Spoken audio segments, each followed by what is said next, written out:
असतील, स्वतः पवारसाहेब, जयंतराव, शशिकांतराव शिंदे या सगळ्यांनी प्रयत्न करून आम्ही मुंबईमध्ये एक चांगला फॉर्म्युला तयार केला आणि त्यांना ज्या जागा हव्या होत्या त्यातल्या बहुसंख्य जागा आम्ही त्यांना देऊ शकलो. त्याच्यामध्ये खरं म्हणजे शिवसेनेचं नुकसान झालेलं आहे. आमच्याकडल्या जागा गेल्या. पण ठीक आहे, युतीमध्ये किंवा आघाडीमध्ये असं होत असतं आणि ते स्वीकारलं पाहिजे. खास करून 111 नंबरच्या वॉर्डमधून धनंजय पिसाळ हे तिथून इच्छुक होते त्यांच्या. नाही, आता आमच्यासुद्धा अनेक जागा व्यक्तिगत मी काही म्हणत नाही. आता आम्ही ज्या मनसेला जागा दिल्या त्या आमच्या सिटिंग जागा बऱ्याचशा आहेत किंवा शरद पवार साहेबांच्या पक्षाला आम्ही जागा दिल्या त्या आमच्या सिटिंग जागा आहेत. तिथे आमचे लोक नाराज झाले आहेत ना. व्यक्तिगत कशा करता बोलताय तुम्ही? आमच्याही लोकांमध्ये तिथे अस्वस्थता आहे ना. त्यांची संधी गेली ना. पण आघाडीमध्ये आणि युतीमध्ये ह्या गोष्टी पाहायच्या नसतात. कारण ही आघाडी आणि युती जी आहे ही एका विशिष्ट हेतूने झालेली असते. मग मुंबईचा विषय आहे, महाराष्ट्राचा विषय आहे, भाजपच्या पराभवाचा विषय आहे. भविष्यामध्ये जेव्हा सत्ता येईल तेव्हा अनेक पदं उपलब्ध होतात. त्याच्यामध्ये या सर्व ज्यांच्यावर अन्याय झाला त्या कार्यकर्त्यांना सामावून घेतलं जाईल ही आमच्या सगळ्यांची भूमिका आहे. आपले भाऊ संदीप राऊत देखील इथून इच्छुक. मला माहीत नाही, मला वाटत नाही. एकीकडे मुंबईत राष्ट्रवादी शरद पवार गट तुमच्याशी चर्चा करतो, पुण्यामध्ये मात्र काही वेगळं घडताना पाहायला मिळत आहे. कुठे चर्चा होते अजित पवारांची, शरद पवारांची, परत ती फिसकटते, परत महाविकास आघाडी सोबत बैठक होते, परत अजित पवार शरद आणि दुसऱ्यांबरोबर चर्चा. काय चाललंय? मला माहीत नाही काय चाललं आहे. तुम्ही हा प्रश्न त्यांना विचारू शकता. त्यांच्या पक्षात काय चाललं हे मी कसं काय बोलू? जेव्हा त्याचा निर्णय बाहेर येईल तेव्हा मी बोलू शकेन की बाबा हे असं असं घडलेलं आहे. अजून तिथे तसं काहीच घडताना दिसत नाही आहे आमच्यासाठी. शिवसेना आणि मनसे या दोन पक्षात चर्चा झालेली आहे आणि आता आज उद्याकडे आम्ही त्या संदर्भात निर्णय जाहीर करू. काँग्रेससोबत येते तुमच्या पुण्यात काँग्रेससोबत येते असं दिसतं तुमच्या. हो, आमचा तसा प्रयत्न सुरू आहे आणि त्यांचाही प्रयत्न सुरू आहे. परंतु काँग्रेसला मनसे तिथं पुण्यात चालते परंतु मुंबईत चालत नाही अशा प्रकारचा एक प्रश्न उपस्थित. नाही, मुंबई ही वेगळी संस्थान आहे प्रत्येकाचं. मुंबई हे एक वेगळं संस्थान आहे प्रत्येकासाठी. त्याच्यामुळे ते आपापल्या पद्धतीने निर्णय घेत असतात. पण आमच्यासाठी मुंबई महाराष्ट्राची राजधानी आहे आणि त्याच्यावर मराठी माणसाचा अधिकार राहिला पाहिजे ही आमची भूमिका आहे. राऊतसाहेब, अलीकडे महापालिका निवडणुकांमध्ये एक नवी पद्धत अलीकडच्या काळात बघायला मिळते. उमेदवारी यादी घोषित करण्यापेक्षा थेट एबी फॉर्म देऊन सगळ्याच राजकीय पक्षांमध्ये होताना दिसते की एबी फॉर्म उमेदवाराला परस्पर दिले जात आहेत यादी घोषित करण्याऐवजी. यादी घोषित करण्याचा आग्रह कशा करताय? टाळण्यासाठी. नाही, पण यादी अनेक वर्ष मी तर यादी कधी घोषित झालेली पाहिली नाही.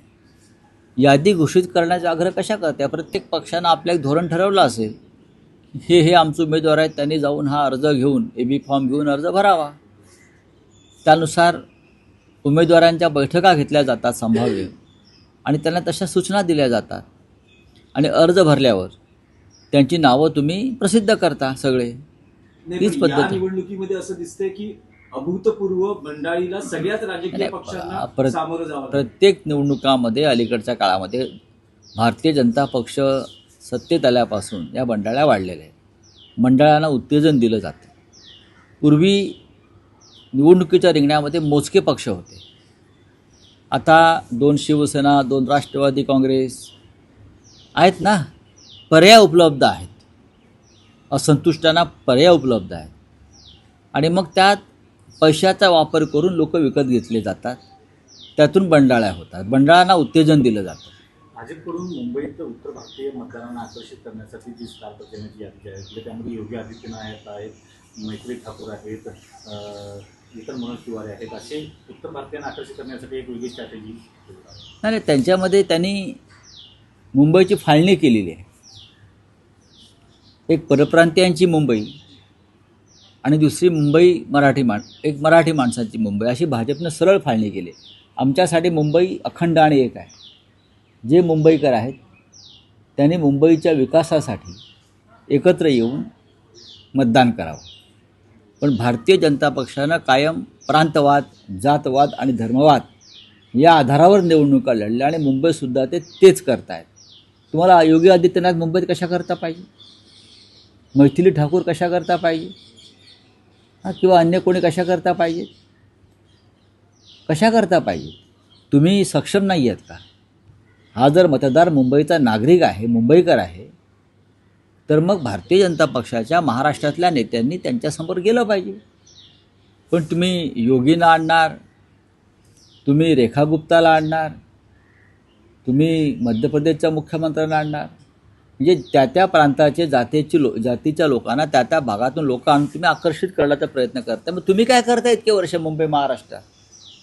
तुम्ही जिंकण्याची गोष्ट करताय ना, मग तुम्ही जिंकून दाखवा ना. रावसाहेब, छत्रपती संभाजीनगरमध्ये रशीद मामूनचा जो प्रवेश आहे तो वादग्रस्त बनताना आपल्याला पाहायला मिळतोय. कारण स्वतः चंद्रकांत खैरेंचा विरोध आहे आणि देवेंद्र फडणवीसांची प्रतिक्रिया आलेली आहे की हिंदू हृदय सम्राट बाळासाहेबांच्या सुपुत्राकडून मतांसाठी लांबून चालन केलं जातंय अशी टीका फडणवीसांची. आणि त्यांचं असं म्हणणं आहे की ठाकरेंना विशिष्ट लोकांचे जोडे चाटायचे आहे. जसे तुम्ही अजित पवारांचे चाटताय, अशोक चव्हाणांचे चाटताय, सर्व भ्रष्टाचारांचे चाटताय निवडणुका जिंकण्यासाठी, हे काय आहे? रशीद मामा वगैरे विषय सोडून द्या. निवडणुका जिंकण्यासाठी तुम्हीसुद्धा या देशातल्या सर्वोत्तम भ्रष्टाचारांचे जोडे चाटताच आहात ना. ज्यांना नरेंद्र मोदींनी भ्रष्टाचारी ठरवलं असे अजितदादा पवार, अशोकराव चव्हाण यांचे जोडे कोण चाटतंय? कशा करता चाटताय? मग हे सगळे एकाच माळ्यातले मणी आहेत. रावसाहेब, दोन्ही ठाकरे बंधू एकत्र आल्यामुळे मुंबईतला जी काही आकडेवारी समज 67 प्रभागांमध्ये विशेष करून दोन्ही ठाकरेंची ताकद वाढलेली पाहायला मिळते. आम्ही 115 जागा जिंकतो या क्षणी. 67 काय घेऊन बसलाय तुम्ही?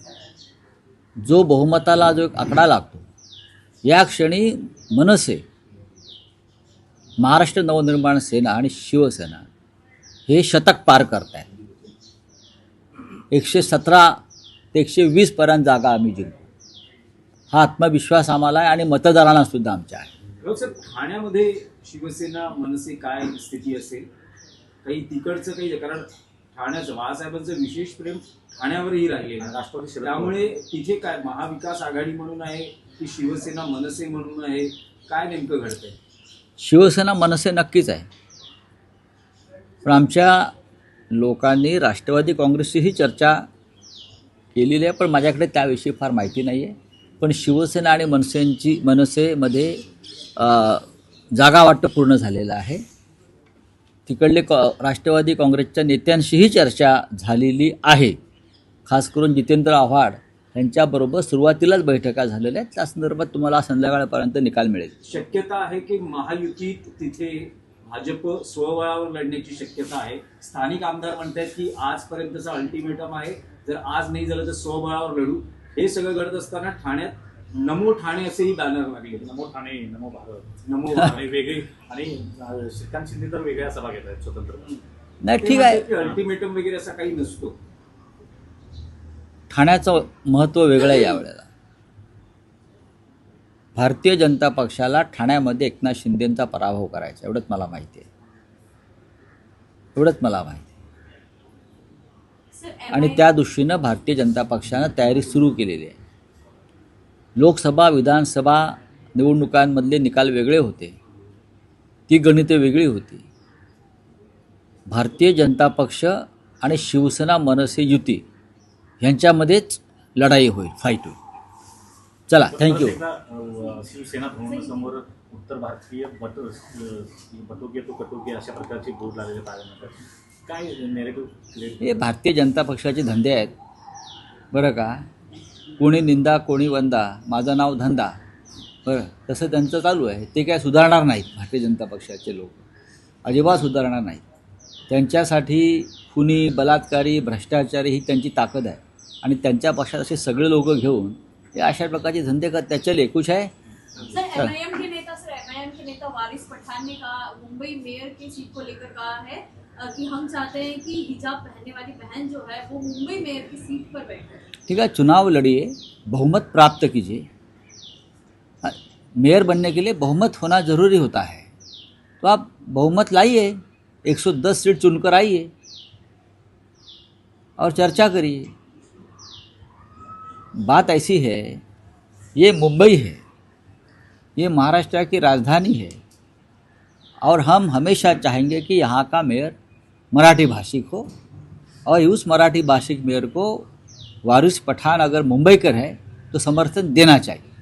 सर, उन्नाव रेप केस में जो कुलदीप सेंगर है जिसे दिल्ली हाई कोर्ट ने बेल दे दी, उससे लेकर जो है सीबीआई जो है सुप्रीम कोर्ट के लिए मुझे इतना ही मालूम है, ये जो कुलदीप सेंगर है उसको मुंबई में प्रचार को ला सकते हैं बीजेपी, उत्तर प्रदेश से है ना, तो मुझे जानकारी है कि कुलदीप सेंगर को भी भारतीय जनता पार्टी मुंबई में प्रचार को योगी आदित्यनाथ के साथ ला रही है। तो सीबीआई बीबीआई की वो उनके घर के लोग हैं, सीबीआई भाजपा के कार्यकर्ता है, उनको बेल रहेगा।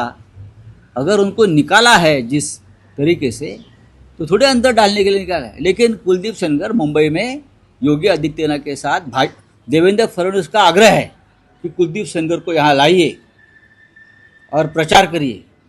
कुलदीप सेंगर को, राम रहीम को, आसाराम बापू को, सबको प्रचार में उतारने वाले ये लोग यहाँ बीजेपी के लिए। चलिए, थैंक यू।